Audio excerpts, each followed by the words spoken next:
Next on Broadway Profiles, Strike a Pose. Billy Porter is here to talk about the final season of Pose on FX and a whole lot more. Plus, the truth is out there. We'll talk to Tony winner Norbert Leo Butz about his role in the new NBC sci-fi show Debris. And I'm sitting down with the president of Disney Theatrical to talk about safely reopening live theater in New York and around the globe. I'm Tamsen Fadal, and this is Broadway Profiles, presented by Broadway.com. So glad you could be here with us. I'm Tamsen Fadal. Well, we've got another great one for you this week, including new information about when Broadway will be back. The relaunch date is September 14th. Our New York City theaters are reopening in 4 months.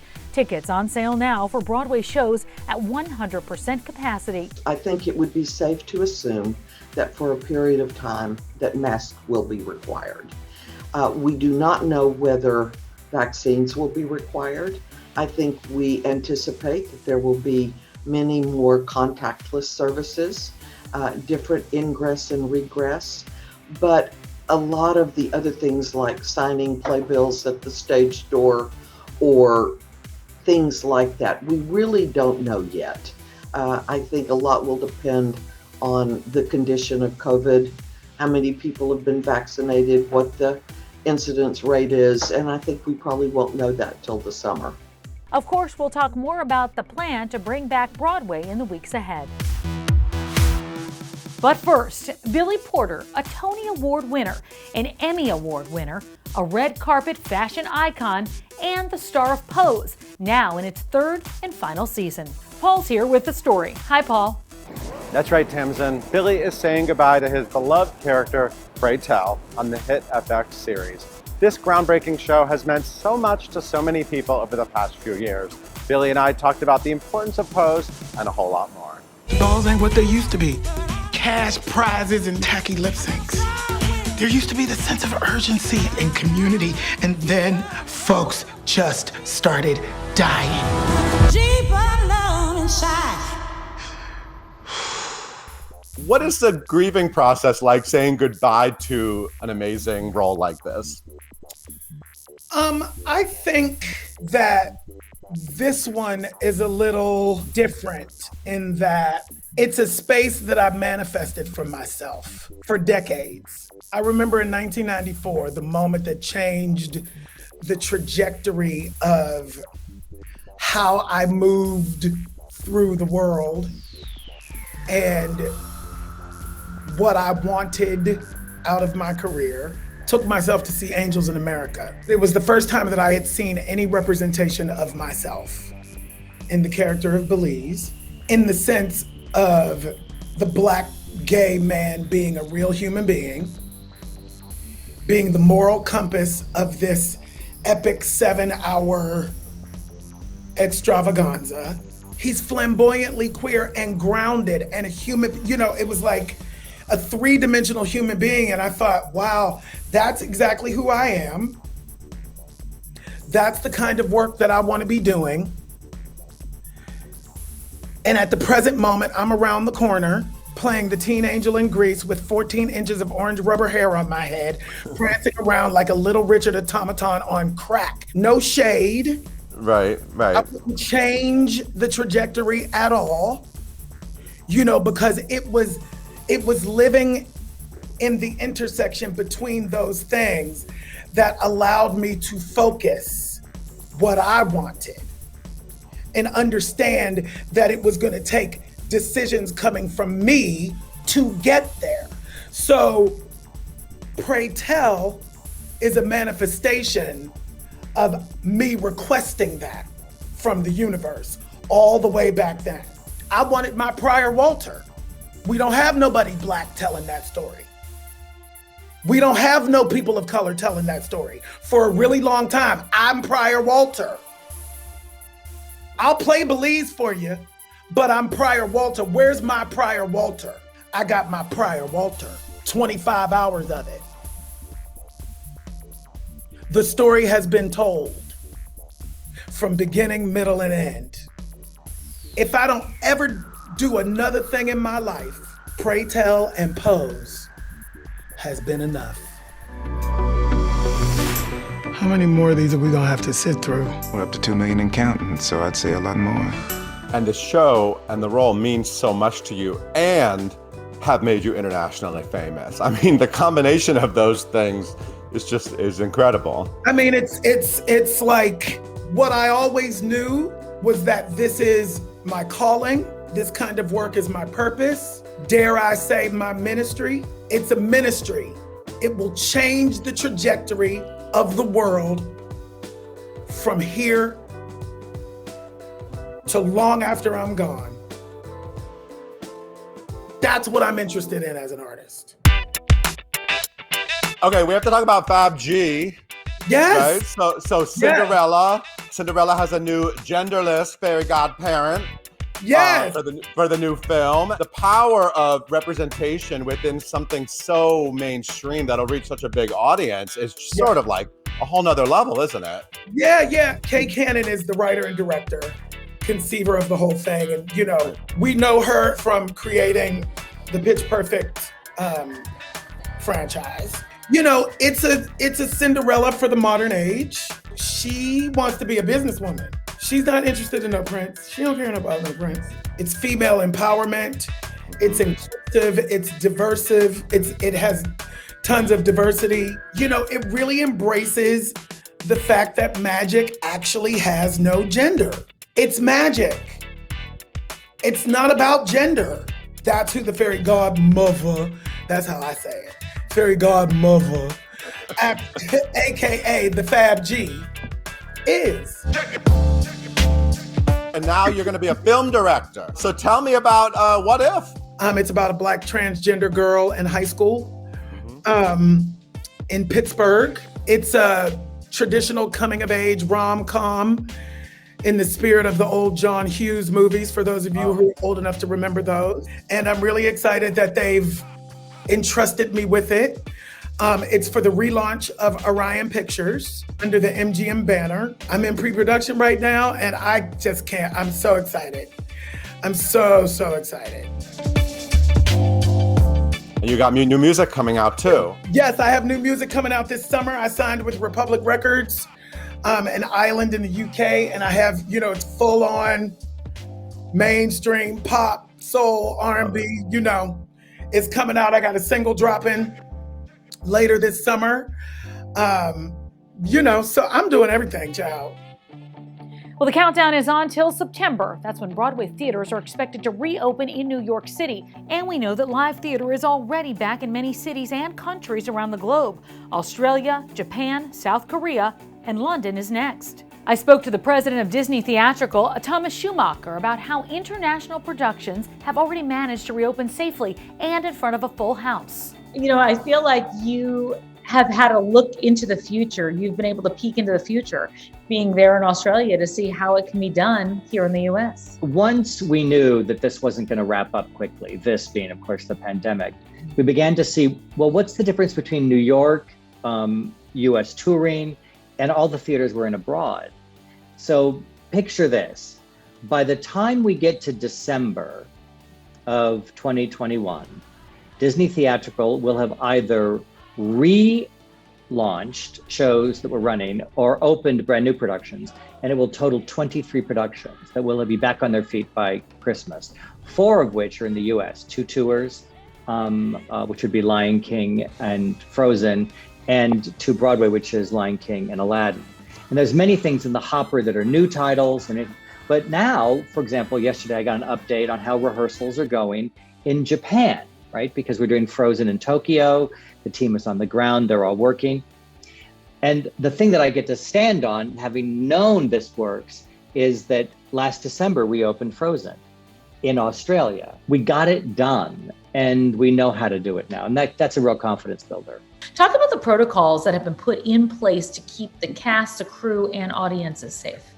And I think the thing that you have to think about when we talk about protocols is they're evolving. We had to work with government officials, of course, Stephen Found and his extraordinary theater, you know, Capitol Theater where we were, to develop protocols that would pass Disney muster, protocols that passed Stephen Found's own needs in the theater, and of course, for the local health department. we had capped the audience. We started at like 65%, went to 80%, and we grew, and now we're at 100% capacity. The audience wears masks. I think it's almost the only place in Sydney besides the airport with the audience, we require masks inside. And we also know your ticket is on your phone with a QR code. It confirms that you've watched a little movie about the protocols inside. It's very comfortable inside. You just come in, you bing bing in. It was shockingly simple and clear, and it made everybody feel safe and comfortable. Both the actors, the crew, the orchestra, everybody. Well, let's talk about the actors reacting to get back on stage the first time. When you saw the actors get back in front of a live audience, how was that for them? Well, interestingly, there was a lot of trauma that had been suppressed by the crew and all of us and the actors. And so, as you know, early in Frozen, when we meet adult Anna, she sings this song for the first time in forever. And it ends with throwing the gates of the castle opening, and the entire cast comes rushing on stage, right? As each of their characters, including Sven the reindeer and Kristoff with his ice cart, everyone comes rushing in. And it's the new world that has been shut out for so long. I think it was almost impossible for everyone not to burst into tears. The first night's audience was screaming because the metaphor was so profound. And even at the first time we ran it in rehearsal, we were all kind of weepy. And it's deeply emotional because the show echoes a lot of our own experience. There's still a lot more to talk about on this edition of Broadway Profiles. Coming up, she's one of the original cast members of Hamilton. CARLEIGH BETTIOL is here to talk about why she's just gotta dance. I'm Tamsen Fadal, and this is Broadway Profiles.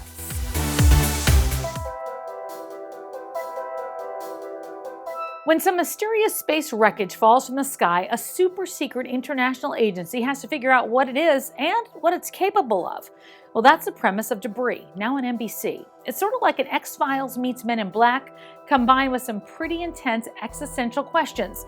We talked to Tony winner Norbert Leo Butz about his role in the new sci-fi mystery series. You're a CIA operative. Is this now the kind of stuff you go in for now? You're a CIA operative. I'd never been offered anything like this. I'm not a sci-fi fan. And as the season goes on, there were some really exciting twists and surprising moments to play. I've never been drawn to science fiction except for, the obvious, Star Wars, Ray Bradbury. Sure. But this feels almost more, this is science fiction, but it's also, the story has a real emotional component, like the debris, the pieces of the spacecraft. It actually affects people's emotional psyches as well as their sort of body chemistry. I do like espionage. I've always liked thrillers. And so this kind of race between nations to kind of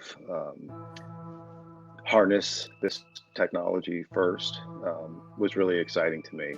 CARLEIGH BETTIOL has appeared on 3 different Broadway stages over the past 6 years, and right now on Disney+.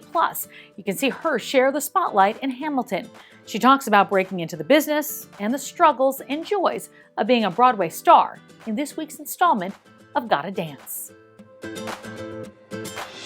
I've done Hamilton, Bandstand, and the Cher Show. All 3 have been so different. And it's nice to be versatile in that way and be able to do all different types of choreography and work in different eras and things like that. So it's been amazing.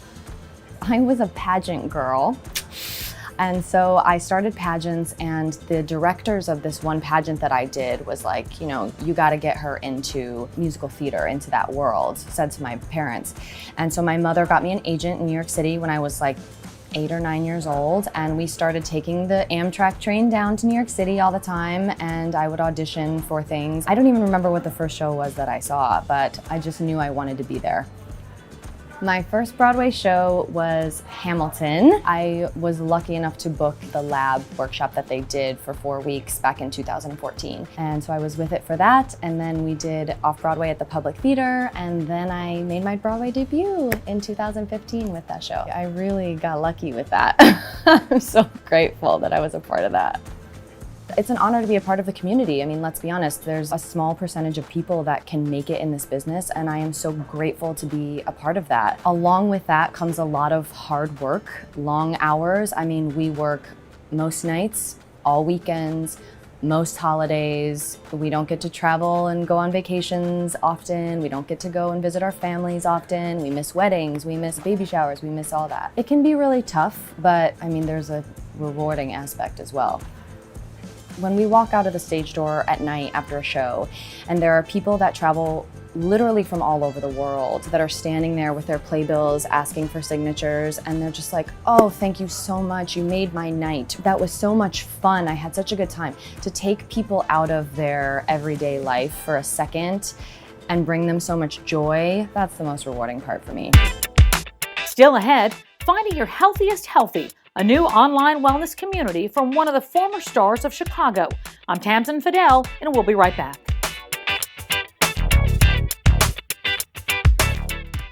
How do you find your healthiest healthy? Samantha Harris is a former host of Dancing with the Stars. She appeared on Broadway as Roxy Hart in Chicago, and now, after beating cancer, she is a certified health coach and trainer.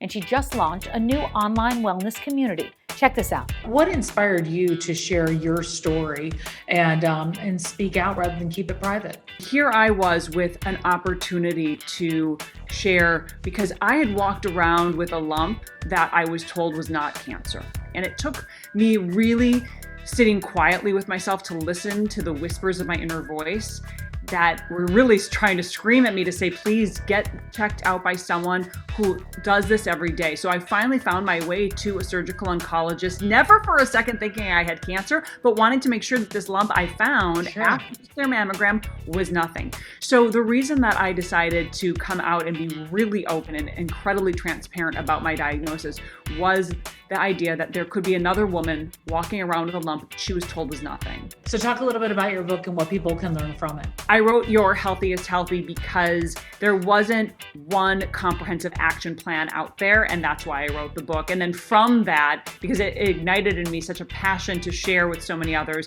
I'm certified as a health coach, a holistic health coach. I've been certified as a trainer. And so I launched a subscription-based membership community called Your Healthiest Healthy Community. Every week I have live health coaching on a different topic, really to give people all the tools to take control and be more energized and vibrant than ever. Well, I mean, you've done so many things. You are on Broadway too. Do you think you want to get back to Broadway at any point? Oh gosh, I mean, my days as Roxy Hart were like just a dream come true. Look, I grew up in a family around who sang. Musicals were our jam. My mom played the piano and sang harmony, and that was really my childhood. I knew every Broadway show tune possible. And so when I had the opportunity to be able to take on that role, that iconic role, it was amazing. And I'll tell you, it was exhausting and the most fulfilling time of my life. And we'll be right back. Last week, I spoke with Broadway legend Bernadette Peters about her incredible work behind Broadway Barks Across America, set to air on Broadway.com May 23rd. It is a star-studded virtual pet adoption event that you don't want to miss. This week, some Broadway stars sidled up to their adorable rescue dogs and told their stories of coming together. Take a look. My little dog's name is Millie. I love her so much. Millie was a bait dog, and if people don't know what that is, it's a little puppy that is used to train other dogs, more aggressive dogs, how to fight. So she experienced a lot of physical trauma, a lot of physical injuries, and people tell us all the time, my gosh, you guys saved her life. But after what we just went through with the pandemic, every day, no matter what I was going through, she showered me with love. She absolutely rescued us. We got Lucius at the Humane Society of New York. Got Samson in Miami at a shelter. And we will keep adopting pups for the rest of time. Absolutely. How did we get started? We got started in Legally Blonde with Boo Boo. With Boo Boo, thanks to Bill Berloni. He's the reason. And it's going to be a lifelong thing. That's right. So please keep adopting those dogs. And cats. And cats and all the animals at Broadway Barks. We love you. And we look forward to telling more tales of our dogs. Tails, haha. Dale is a retired racing greyhound, meaning he raced on a track in the early parts of his life. He's now 10 years old, but he raced in Dubuque, Iowa, and Florida until he was 3.5. And I saw Dale's photo on the wall, and the photo was of him like mid-run, and he just looked crazy. And I was like, what about him? We saw him in the back, and we just fell in love with him. Look at him. Hello? Are you awake? Say bye, everybody. Adopt, don't shop. And that's going to do it for us. Until next time, I'm Tamsen Fadal, and this is Broadway Profiles, presented by Broadway.com.